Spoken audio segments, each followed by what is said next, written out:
I'm Rollercoaster. I have returned with my good friend Sir Wilson. How are you doing, Sir Wilson?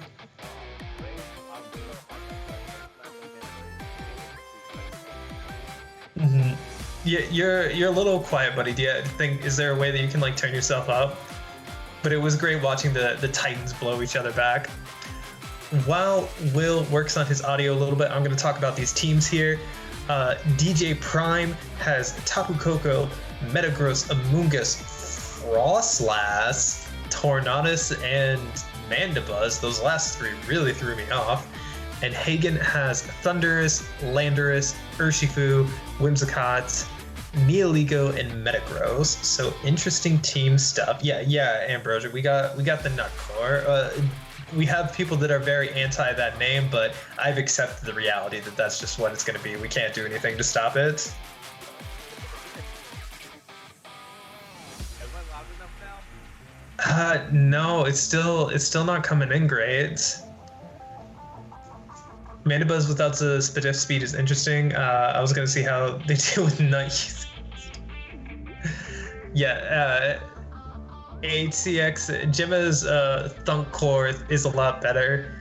Oh, looks like we have a communication error. All right, well, having a bit of technical difficulties, both on the side of the casters and on the side of the people showing us the team, so we're going to be figuring those out for a second. Who wants to hear me talk about Urshifu and Thundurus and why I hate it in the meantime? I do. Tell me. Okay. All right. Well, here's why it's awful. Thundurus, it's first off, it's just a lead that you can't intimidate. Even if you did lead Intimidate, it would just go horribly for you. Like, it just makes Thundurus stronger. Oh, Gems, thank you for resubscribing to your own channel. Oh, I think your audio is fixed, buddy. Wait. All right. Oh, yeah, that's way better. Perfect. So, like, you can't intimidate it, so you just can't slow it down physically. Thundurus is one of the fastest mons in the game, or not one of the, it's like in a upper speed tier, right? It outspeeds Charizard, it outspeeds Zapdos. The only thing it doesn't outspeed is Dragapult, which obviously Urshifu threatens insanely. And both of Dragapult's stabs just boost Thundurus's damage output. So what, you're gonna max Phantasm for like half damage and then get KO'd by an Airstream and a Wicked Blow? I don't think so. You can Knuckle to give your Urshifu essentially a choice band while still being Focus Sash and switching things up. Oh man, I love this transition. Looks like we're going in the back. Bottom line, if you gather anything from this stream, I hate that. I hate Urshifu and Thundurus so much. Like, it's just so offensive and it's like so difficult to deal with. Essentially, every team that I've been building so far, that is the first thing that I approach. How do I slow these two down? And it is really, really difficult. Yeah, I can see why it's a great pair. I personally haven't faced those two together, but Thundurus has been obviously rampant everywhere and doing a crazy amount of damage. It provides good offense within itself, but also great support for its partner, which can be, like you said, hyper offensive. Yeah. So I can't wait to see who Hagen actually pairs it with in this first battle. We see DJ Prime throwing out Amoonguss and Tapu Koko, the shiny Tapu. And Metagross and Whimsicott coming out from Hagen. ElectricCity, this is a pretty interesting combination. Amoonguss with Tapu Koko is pretty cool. This may have been a prediction of the Thundurus or Shifu lead, because you can obviously still spore something like Thundurus in electric terrain. Yeah, Hagen does have an Urshifu, and Amoonguss can just like take a lot of. I'm assuming that's a Kova Berry Amoonguss, which is why it would be led. But it'd be interesting to see what they go with this pair. What are you thinking, buddy? Man, I saw earlier this week a Whimsicott beat up strategy with the Metagross, and I thought that was a pretty interesting start. Oh, and we do see the Tapu Koko come out. Mandibuzzed swaps in. All right. Okay, so we do see the pretty standard Tailwind start, get that Metagross going, double its speed. The Iron Head comes out. Mandibuzzed takes that fairly well. Oh, the Weak Armor. All right. Okay. A strategic swap indeed. Mandibuzzed has Whoa. That's super good damage. Will the poison come? No poison. So Whimsicott sticks around with its 1 HP. Mandibuzzed double speed could potentially outspeed this Metagross for some super effective damage, but it is full health and could easily Dynamax this turn if it was scared. And then Amoonguss did a great chunk. That's a great support from the Sludge Bomb into the Whimsicott. Yeah, being 4 times weak to poison will definitely make those super easy. The weak armor proc super amazing. If Mandibuzzed has something like a Tailwind or even like a Foul Play, it could do a lot of damage here. I don't know how fast Mandibuzzed is because I don't see it that often, but I'm very interested to see what happens next. Yeah, Mandibuzzed is like the surprise throw-in Pokemon here, where I'm actually the most curious as well. Okay, so Metagross, that's the heavy ball for sure, coming out with the Dynamax. If this Whimsicott gets the beat up off before the Mandibuzzed moves, it could proc the weakness policy, but if Mandibuzzed still outspeeds the Metagross and a Foul Play comes out, that Metagross may go down before it gets off any damage. Amoonguss going for a Rage Powder, which will only redirect the Metagross' attack. It'd be very interesting to see what Mandibuzzed decides to go for. Whimsicott goes for Moonblast. I don't know if it can survive this. Yeah, it just goes down. Being a grass type, it's not affected by the redirection. So basically what was going to happen was going to happen. Oh no. No. Is that a rage? I doubt it. I doubt it too. That's that's really bad timing. And you know, it seems like someone's having consistent connection issues since that's the second disconnect we've had since we've got these two going. It's hard to tell whose end it's on. Oh, it looks like Hagen actually disconnected. Oh yeah, because no, you can't reach. Yeah, he's off his. Yeah, it looks like Hagen's having some internet issues, but we'll try it again. I imagine the players will agree to their own terms of how they want to play the battle out. Yeah, he was in a really good position. What was that? Oh, Hagen's actually volunteering to take a loss for that round for being the cause of the disconnection, which is, very sportsmanlike. So thank you, Hagen. So we're just going to be going into game 2. Some things to talk about. Metagross got off damage. I don't know, like Hagen was in a really, really good position, but who knows what DJ Prime had in the back and what their plan was for fighting back. Well, if you look at DJ Prime's team, that Frostlass could have been like the last Pokemon to really come in and do some good counter damage, super effective damage in the Metagross, unless you see Metagross with its own, Max Quake going in. But with the Tailwind already set up, Hagen was in a pretty advantageous position. Yeah. That the weak armor on the Mandibuzzed did not pay off to the super effective Moonblast. Yeah. But that switch was pretty cool, like seeing that happen. Yeah, if that was a good predict, that was, or if that was a predict, that was pretty good, pretty clever. I think it covered a lot of options. Like, if it went for a Max Quake, it just doesn't get anything off, because it's a flying type, so it was a pretty solid move. So I assumed that Tapu Koko is not Shokaberry, it could be Sash, but like I don't really see why you'd want to. What you probably wouldn't want to go down to Sash, but I don't really know what Koko was doing in return. I think that may have been an instance of DJ Prime was expecting like Thundurus and Urshifu or Thundurus and Landorus, and Hagen just went with something different, and that kind of like caused him to have to like reshuffle and reposition a lot. Mm-hmm. Yeah, and without a Volt Switch either, just a straight switch out, so it didn't reveal anything from that Tapu Koko at all. Yeah. I would imagine Focus Sash is most likely on Frostlass if I'm looking at DJ Prime's team, because it's the most frail. Amoonguss could potentially have it, but you did suspect the Koba Berry, and so otherwise I would think Frostlass is the best candidate for it. Here's the real tech, Will.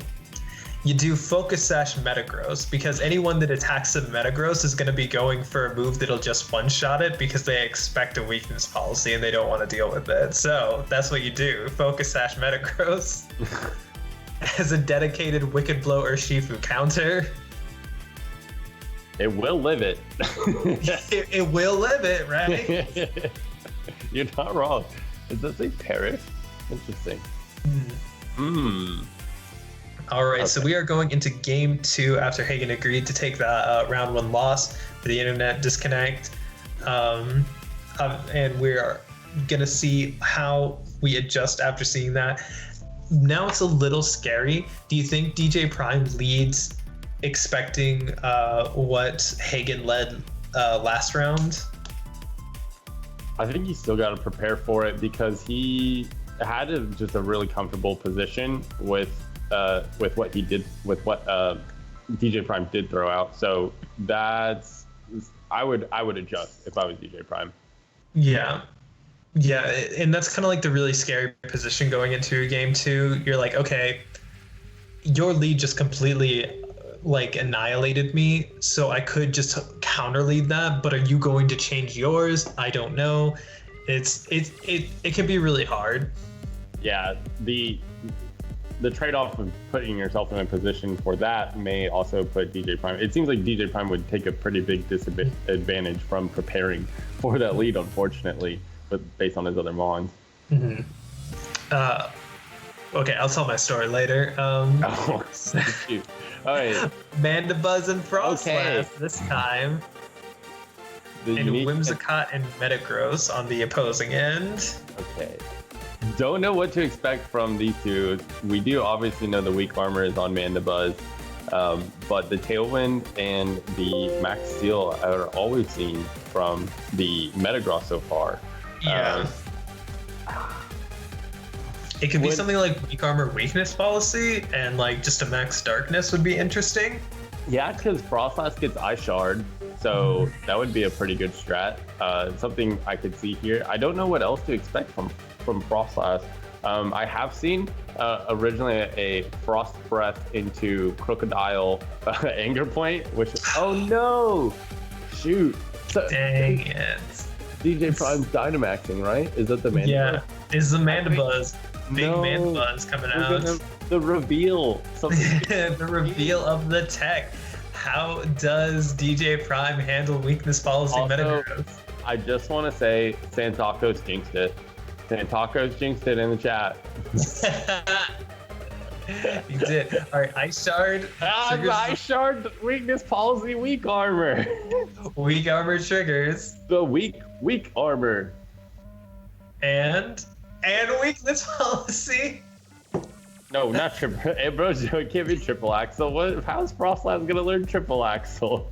Oh, and it's still faster than the Metagross and the Tailwind, which is very interesting to note. Yeah, it just one shots. Oh wait, no, because of the weak armor speed boost. Right. Oh man, what a great first turn for DJ Prime. Wow, I'm so sad we didn't get to see that continue. Man, I really like the tag. That was great stuff. Oh, that was so cool. I love that. Dang. Wooper learns all the elemental punches. No, Husk. No, Husk. Stop it. Wooper learns all Fire, Thunder, and Ice Punch? No way. Catch me with my Thunder Punch Wooper at the next regionals. Oh my gosh. Madness. Apparently Adam had the pleasure of facing this Spice and got wrecked by Mandibuzzed, which is something I definitely would always be underprepared for. 8 a.m. best. There's a potential that, like, to get this going, we may move it to Showdown because I don't know what's happening. Hagen's just having some network issues with their Switch.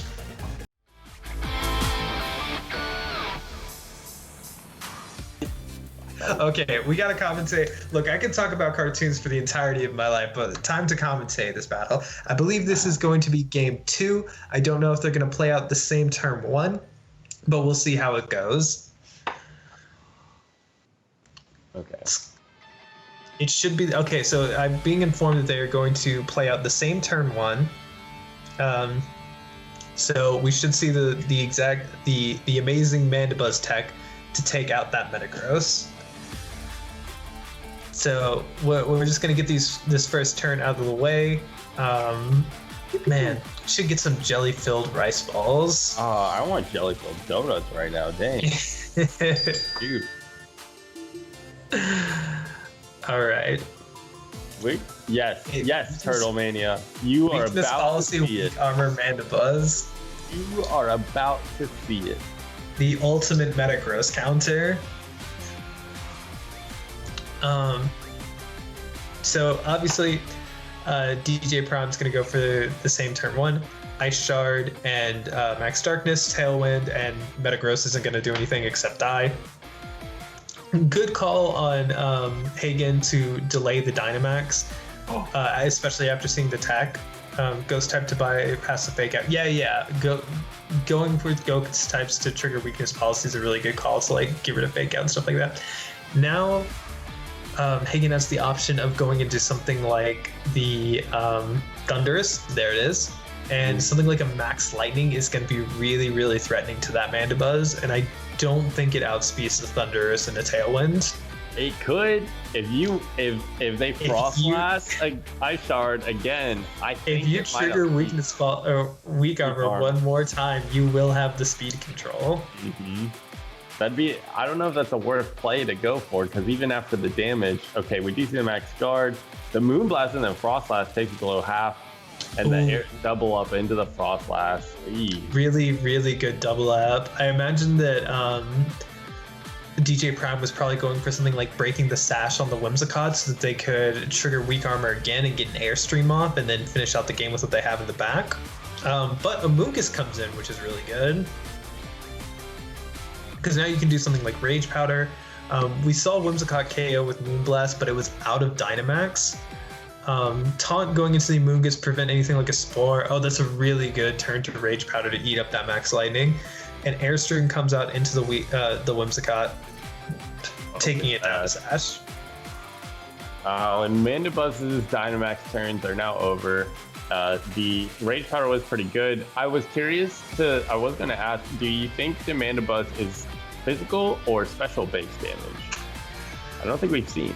I think Mandibuzz has a higher special attack than its physical. I have genuinely no idea because I know nothing about Mandibuzz. That's what I would lean towards, like a Dark Pulse is what it's based off of, but at the same time, and probably Hurricane for the Airstream. But I couldn't see Foul Play, and I don't know which way Foul Play goes. We see the Protect. The Tapu Koko came back out, resisting the Airstream pretty well. A little bit below half health there. Thunderous ends its Dynamax. Yeah, so this is still a pretty kind of scary position. That Thunderous is really fast. Whimsicott obviously can still get something like a Moonblast off into the Mandibuzz. I think that DJ Prime's best option is to just apparently just sack the Mandibuzz, but I was gonna think that they were to like reposition theirs. Oh, Wild Charge just gets the KO. Yeah, good damage from Tapu Koko. Turtle Mania posted in the chat, Mandibuzz's offensive are 65 attack and 55 special attack. It's a bulky mon. We know. Okay, so the attack is what you want to go for. Tapu Koko could finish this off. If Tapu Koko can live a Moonblast, it could potentially win this. I think that DJ Prime just needs to get off a Dazzling Gleam if they have it, but that I think is going to be really, really difficult. Hagen doesn't have to worry about anything like a Spore. Yeah, Tapu Koko unfortunately just goes down to the Moonblast, and Amoonguss isn't going to be able to slow this one down enough. No, standing all alone. The Wild Charge to get rid of the Thunderous was a really good play. I think that the probably most crucial turn for that was Hagen doubling up into the Frostless as a turn. DJ Prime, I think they just needed to break the Focus Sash on that Whimsicott faster so that it would or remove the Whimsicott entirely, because obviously, Urshifu can't 2v1 Amoonguss and Koko in the end game. True. Very gaming Ambrosia. Yeah, unfortunately, there's no priority on Prime's side except for maybe the Bullet Punch on Metagross, which you don't see run that often. And so Whimsicott has a major speed advantage unless we can see that double Ice Shard proc into the Whimsicott. Maybe a different point if they get back to that where could maybe be a different decision there. But yeah, I agree. That was the turn. That was the turn that kind of swung the battle. Yeah. It was just a really good read from Hagen's, and because like obviously if you ignore the Mandibuzz, it's at +2. Something like an Airstream into the Whimsicott and like an Ice Shard to just get rid of it entirely could just like really mess up your whole entire game plan. So it was just a really solid read on their part. Yeah, and obviously coming into that second match, I had to follow up the play on the battle, but still initially willing to let Metagross go down to take the Tailwind advantage and then just come in with the 2 Pokemon was pretty surprising. We thought there would be a huge swing already from the Metagross going down to the Mandibuzz, but Hagen held on and fought back. Hagen seems to be playing this in a way of, I'm going to lead with Whimsicott Metagross and just get as much damage off as I can with my Metagross, just like chip you down and put things in range of things, and then sweep at the end with my Urshifu, my Thundurus, which is honestly potentially even more difficult to deal with than just leading Thundurus. Yeah. So it'll be interesting to see if they go with their same game plans, like potentially just leading Urshifu and Thundurus could go really poorly for the Mandibuzz Amoonguss, or not Mandibuzz Frostlass lead. Ooh. Good stuff. All different stuff all the way around. Yeah. DJ Prime throws out the Tornadus and the Metagross, while we see Hagen with the Whimsicott Thundurus on this side. So Tailwind coming up from both sides here, pretty free, unless we see like the taunt tricks coming out from either side. We did see Whimsicott go for taunt in the previous battle, so we know it has that.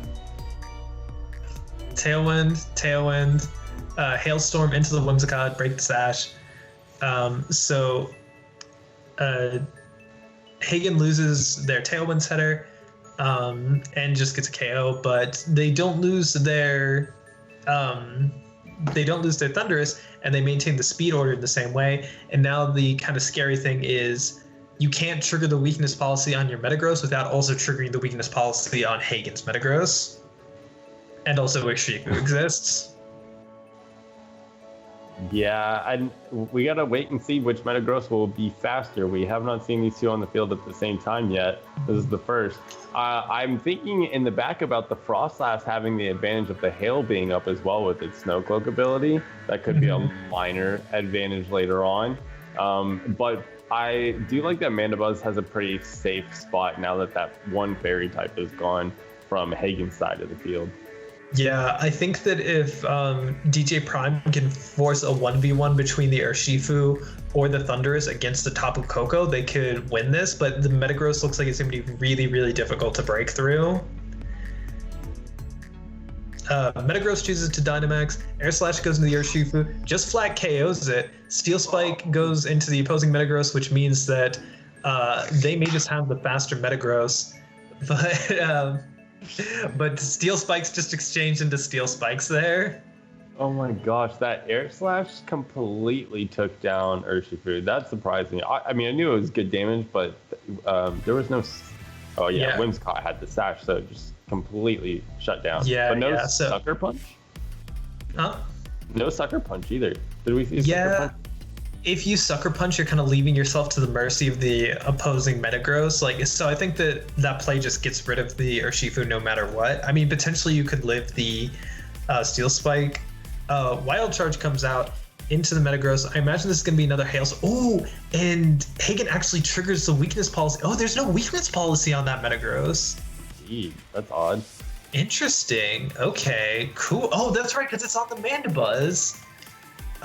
Now, can the Metagross 1v3 the rest of DJ Prime's team? If Frostlass is one of the mons, it's very possible.